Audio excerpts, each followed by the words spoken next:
Isang barko ang sumadsad sa baybayin ng Lemery, Batangas dahil sa lakas ng hanging dala ng bagyong Uwan. May report si Luisa Erispe.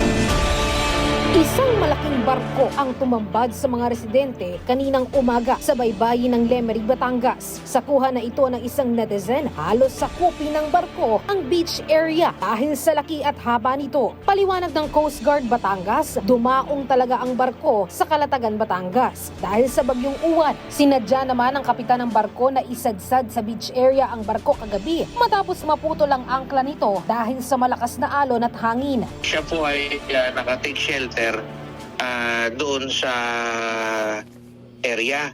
Then unfortunately naputol yung kanyang starboard anchor chain.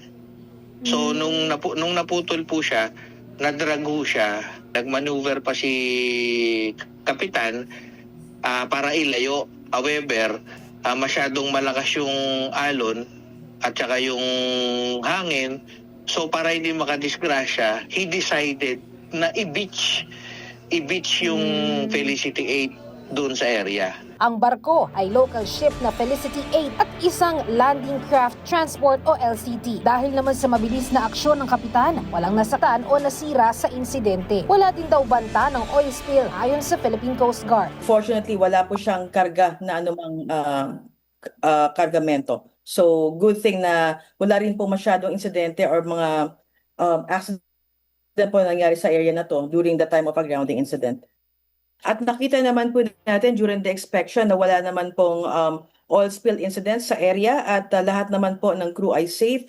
Hindi naman na raw bago ang ganitong insidente tuwing bagyo. Katunayan, mayroon ding kaparehas na nangyari sa Pangasinan dahil pa rin sa hanging dala ng bagyong Uwan. As to the grounding of vessel, meron tayong na-report sa may Labrador or Pangasinan. So halos pareho din po nito ang nangyari, Ma'am Luisa. Initially, pumunta siya sa sheltering area, doon sa may anchorage area po natin. Naputol naman po ang kanyang anchor chain. So, ang kagandahan lang din po nitong incident ito ay wala po siyang laman na anumang fuel. So, wala po naging threat dito sa oil spill.